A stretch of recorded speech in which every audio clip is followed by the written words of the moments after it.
అలాంటి కొత్త ఫ్లైఓవర్ ఎందుకు అవుతుంది? అప్పుడు సమస్యలు ఆగిందని పునఃప్రారంభం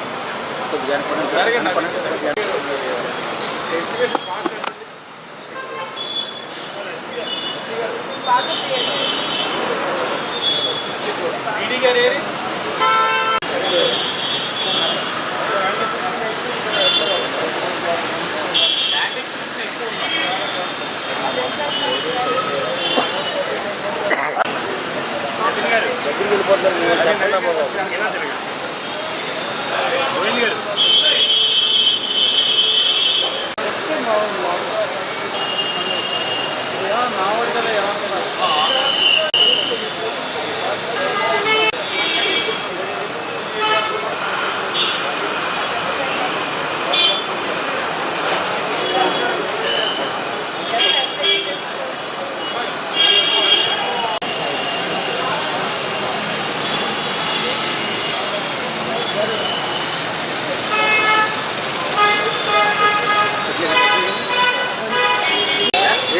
టైం మేడం, కానీ వీళ్ళు కొంచెం స్లోగా నడుస్తున్నారు.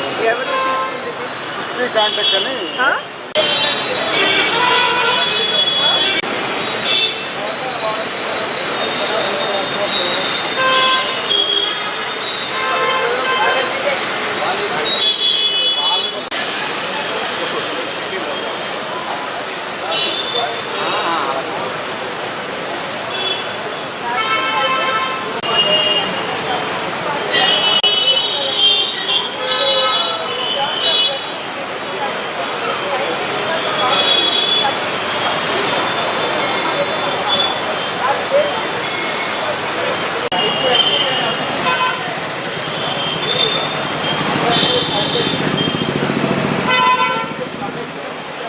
ముందుగా నా నమస్కారాలు నేను తెలియజేస్తున్నాను. ఇవాళ పెద్దలు మురళీమోహన్ గారు నాకంటే ముందు ఇక్కడ పార్లమెంట్ సభ్యులుగా వారి బాధ్యతల్ని వారు ఇక్కడ నిర్వహించినటువంటి సందర్భంలో వారి హయాంలో చేపట్టినటువంటి కొన్ని పనులు వాటిని సందర్శించాలని, వాటి ప్రోగ్రెస్ కనుక్కోవాలన్నటువంటి ఉత్సాహం వారు కనపరిచినప్పుడు నేను అదేవిధంగా వారితో పాటుగా నేను మరియు స్థానిక ఎమ్మెల్యే అయినటువంటి ఆదిరెడ్డి వాసు గారు ఇక్కడికి రావడం జరిగింది. మొరంపూడి బ్రిడ్జ్ ఏదైతే ఉందో గత కొన్ని రోజులుగా వివాదాస్పదంగా మారినటువంటి సందర్భంలో, వివాదాస్పదం అని ఎందుకంటున్నానంటే నాకంటే ముందు ఇక్కడ ఉన్నటువంటి మర్గాని భరత్ గారు వారి హయాంలోనే వారు పొట్లాడి నితిన్ గడ్కరీ గారితో నేను ఈ మొరంపూడి బ్రిడ్జ్ శాంక్షన్ చేయించాను అని చెప్పి వారు చెప్పడం జరిగింది. కనుక ఒక్కసారి పాత్రికేయ మిత్రులందరికీ కూడా ఇక్కడ ఏదైతే శిలాఫలకం ఉందో దాన్ని చూపించాలని, ఏదైతే ఇక్కడ అభివృద్ధి పనులు ప్రారంభమయ్యాయో అయ్యి మరి గత హయాంలోనే వారికంటే ముందే ప్రారంభమయ్యాయి అనేటువంటి అంశాలని పాత్రికేయుల మాధ్యమంగా ఇక్కడ ఉన్నటువంటి ప్రజలకు కూడా తెలియజేయాలి అనేటువంటి ఆలోచనతోటి ఈ మొరంపూడి బ్రిడ్జ్ని సందర్శించడం జరిగింది. మీరు చూసినట్లయితే ఇక్కడ 2 శిలాఫలకాలు ఉన్నాయి. ఒకదాని మీద 2019వ సంవత్సరంలోనే దీనికి శంకుస్థాపన చేశారు అనేటువంటి అంశం మనకు అర్థమవుతుంది. ఆ తర్వాత 2021లో అనుకుంటాను రెండవ శిలాఫలకం వేసి కమెన్స్మెంట్ ఆఫ్ వర్క్ అంటే పని ప్రారంభం అని చెప్పి వారు అక్కడ శిలాఫలకం వేయడం జరిగింది. అందరూ కూడా నవ్వుతారు, ఎందుకంటే ఎవరు ఎక్కడ కమెన్స్మెంట్ ఆఫ్ వర్క్ అని చెప్పి ఇంతవరకు శిలాఫలకం వేసినటువంటి దాఖలాలు దేశంలోనే లేవు. రాష్ట్రం వదిలేసేయండి, దేశంలోనే లేదు. అంటే ఎక్కడికెక్కడ రాజకీయ లబ్ధి, ప్రజా శ్రేయస్సు కంటే కూడా రాజకీయ లబ్ధి మీద ఎక్కువ దృష్టి పెట్టినటువంటి విధానం మనకి సుస్పష్టంగా దీని మాధ్యమంగా మనకు అర్థమవుతుంది. పీడీ గారిని కూడా ఇవాళ ఇక్కడికి పిలిచాం, వారితో కూడా మాట్లాడటం జరిగింది.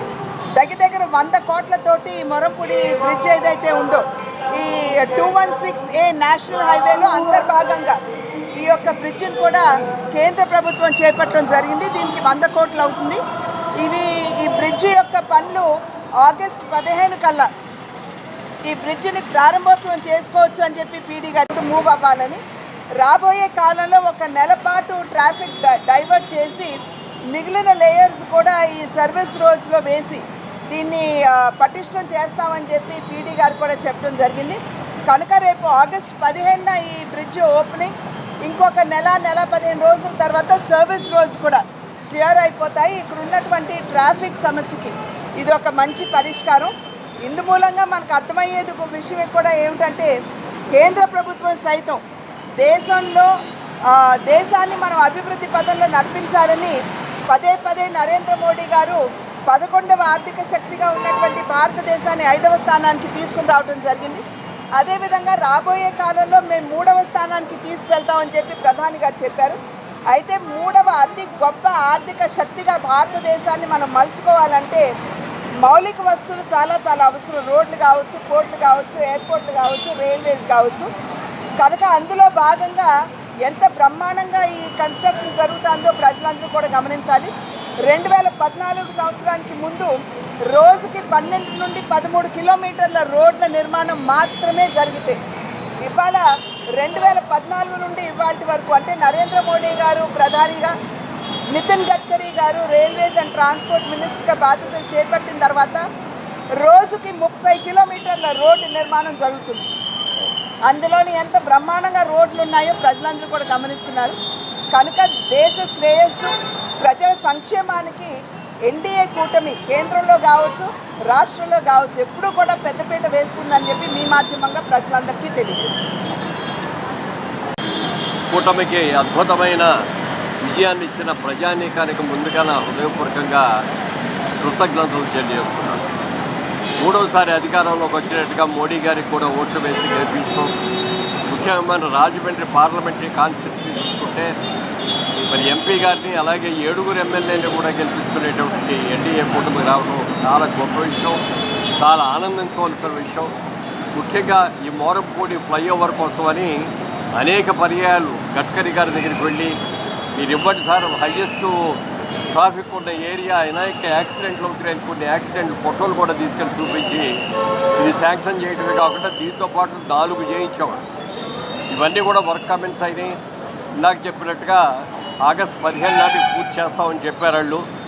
ఆగస్టు 15కి ఓపెనింగ్ చేసే అవకాశం కూడా ఉంటుంది. ఇంత ట్రాఫిక్ని వాళ్ళ డైవర్ట్ ఇబ్బంది లేకుండా ఈజీ ఫ్లో, దేనికోసం సిగ్నల్స్ కూడా ఆగాల్సిన అవసరం లేకుండా ట్రాఫిక్ ఫ్లో అవడానికి చేశారు. ఇది రాబోయే రోజుల్లో ఇంకా అద్భుతమైన కార్యక్రమాలు చేయడానికి, ముఖ్యంగా యువకుడు ఉత్సాహోజ్వలైన ఆదిరెడ్డి వాసు గారు, వాళ్ళది కూడా రాజకీయ ఫ్యామిలీ, వాళ్ళ నాన్నగారు కానీ అమ్మగారు కానీ మొన్నటి వరకు వారి శ్రీమతి గారి అందరూ కూడా రాజకీయాల్లో మంచి ముఖ్యమైన పదవుల్లో ఉన్నారు. ఈ రోజున వాసు గారు ఈ 5 సంవత్సరాలు ఆయన ఉన్నా లేకపోయినా, ఆవిడ గారు వచ్చినా లేకపోయినా ప్రతిరోజు కూడా అందరికీ అందుబాటులో ఉండటం ఒక ఎత్తు అయితే, అన్నా క్యాంటీన్స్ మూసేస్తే అన్నా క్యాంటీన్స్లు మళ్ళీ వాళ్ళ సొంత ఖర్చులతో రివైవ్ చేయడం కూడా చేశారు. ముఖ్యంగా ఈ బ్రిడ్జి, ఈ రోడ్డు రావడం కోసం కృషి చేశాం. వాళ్ళ రోజున దీన్ని చూస్తే చాలా ఆనందంగా ఉంది. డెఫినెట్గా మరి ఎంపీ గారు ఎమ్మెల్యే గారు కూడా పిలిస్తే ఓపెనింగ్ సెరమనీకి కూడా రావాలనుకుంటాను. అది కళ్ళారా చూడాలని కూడా కోరికగా ఉంది. తప్పకుండా అది ఈ సంవత్సరం ఆగస్టు 15 నాటికి అవ్వాలని కోరుకుంటున్నాను. Thank you. మాజీ ఎంపీ భరత్రాము తానే చేశాను, ఆయన గుండె మీద చేసుకొని చెప్పాను ఆ మాట. ఎందుకంటే నేను ఊరికే ఆఫీసర్గా ఊరికే ప్రెస్ మీట్లో పెట్టి చెప్పడం లేదు, నాకు అలవాట్లేదు. దీనికోసం ఎంత కృషి చేశానో నాకు తెలుసు, రాజమండ్రి ప్రజలకు తెలుసు. ఇక్కడ శంకుస్థాపన చేసింది ఎప్పుడు చేసామో చేసినా తెలుసు. శాంక్షన్ చేసి శంకుస్థాపన చేసినా ఉన్నది ఇది. తర్వాత ఓపెనింగ్ చేసినప్పుడు ఓపెనింగ్లో ఎవరెవరు ఉన్నారో వాళ్ళు కలిపి చేస్తారు. ఇది పద్ధతి. అలాగే అక్కడ వర్క్ కమెంట్ చేసాం, ఏదో లైన్ యాక్టివేట్ చేసాం, ఎవరు కూడా ఇట్లా వేసుకోండి శిలాపలకాలు. ఏదైనా అది వాళ్ళ విజ్ఞతకు వదిలేస్తాను. నేనేమో వాటి గురించి మాట్లాడదలుచుకోలే. చేయించేది నాకు తెలుసు, రాజమండ్రి ప్రజలే తెలుసు. దీనికోసం ఎన్ని రోజులు కృషి చేస్తే ఈ ఓవర్ బ్రిడ్జి శాంక్షన్ చేయించామో నాకు తెలుసు. అందుకని నేను క్లారిఫై చేస్తాను. ఇంకొకళ్ళు ఎవరు కూడా విమర్శించాలని చెప్పట్లేదు. నేను నిజంగా జరిగిందని విమర్శ కాదండి, శిలాఫలకాలే మీకు సమాధానం. అవి ఈ శిలాఫలకం వేయించాను. నమస్కారం. గత 5 సంవత్సరాలుగా ఈ మోరంపూడి ఫ్లైఓవర్ అన్నది అనేక సందర్భాల్లో మిమ్మల్ని పదే పిలవడం, ప్రతి అంశాన్ని ఒక ఇనాగ్రేషన్ కింద మీ అందరినీ తీసుకురావడం, నేనే తెచ్చానని చెప్పి మాజీ పార్లమెంట్ సభ్యులు చెప్పిన సందర్భాలు మీరు అందరూ కూడా గుర్తు చేసుకోవాలి. ఈరోజు మురళీమోహన్ గారు ఒక కార్యక్రమం రీత్యా ఇక్కడికి రావడం, గౌరవ ఎంపీ గారిని ఇలాగ ఈ ఫ్లైఓవర్ దగ్గరికి రావాలి, ఆ 2019లో ఆనాడు జరిగిన యాక్సిడెంట్స్ వలన అనేక మంది ప్రాణాలు కోల్పోతూ ఉంటే ఆయన ఇనిషియేట్ చేసి నితిన్ గడ్కరీ గారి దగ్గరికి వెళ్ళి ఈ ఫ్లైఓవర్ని శాంక్షన్ చేసుకొని రావడం జరిగింది. 2019లో ఆనాడు ఉన్న ఎంపీగా మురళీమోహన్ గారు, నితిన్ గడ్కరీ గారు శంకుస్థాపన చేయడం జరిగింది. దానిదే ఈ శిలా పథకం. తర్వాత కాంట్రాక్టర్స్ జాప్యం వల్ల కానివ్వండి, లేకపోతే అనేకమైన కారణాలు కానివ్వండి, డిలే అవ్వడం అనేది వాస్తవం. డిలే అయిన తర్వాత దాన్ని మనం ఒక ఎంపీగా నెక్కిన వ్యక్తిగా వైసీపీ పార్టీ నుంచి భరత్రం ఫాలో చేశాడు, అంతే, జస్ట్ ఫాలోఅప్ చేశారు. దాని గురించి అని చెప్పి మళ్ళా దానికోసం ఒక శిలాపథకం వేసుకొని దాని కమెన్స్మెంట్, ఇందాక ఎంపీ గారు చెప్పినట్లు బహుశా భారతదేశంలో ఇలాంటి శిలాపథకం అయితే ఎవరు చూడం, భవిష్యత్తులో కూడా చూడబోం. మాకు కొన్ని సాంప్రదాయాలు ఉన్నాయి, మేము గౌరవిస్తాం. మీరు నిజంగా కానీ ఏదైనా ఒక అభివృద్ధి కార్యక్రమం చేస్తే దాన్ని మేము చేసామని చెప్పి ఆ యొక్క క్రెడిట్ని తీసుకునే తత్వం అది కాదు. మీరు నిజంగానే చేస్తే మేము గౌరవిస్తాం.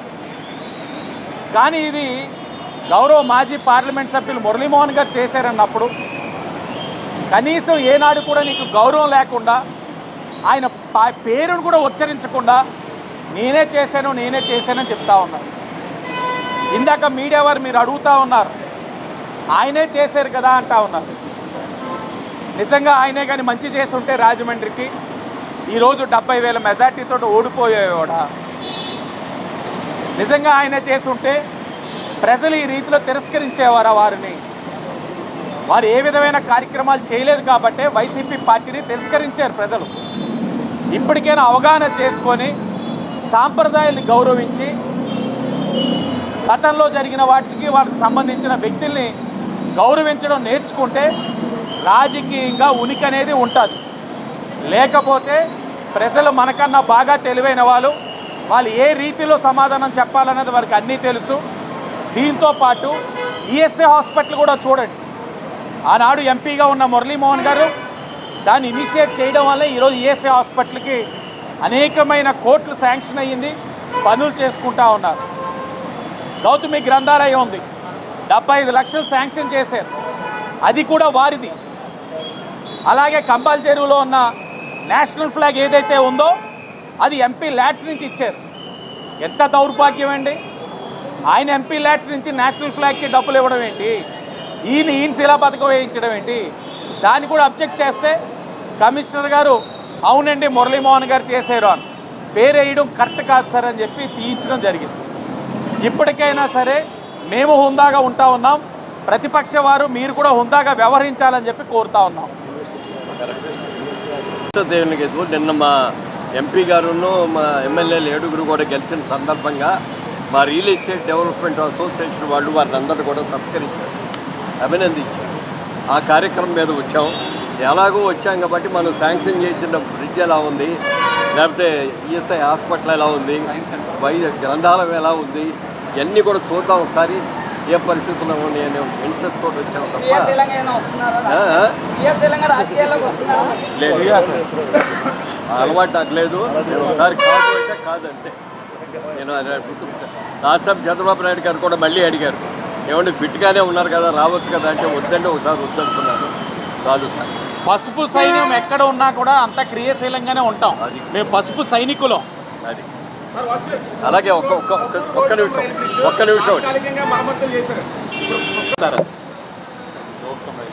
మీరు అడిగినటువంటి ప్రశ్న, ఇందాక మీరు అన్నారు నిన్న మొత్తం అంతా కూడా ఇక్కడ కలెక్టర్ గారితో అదేవిధంగా కమిషనర్ గారితో ఇక్కడ ఉన్నటువంటి విషయాల మీద అన్నీ కూడా చర్చించడం జరిగింది.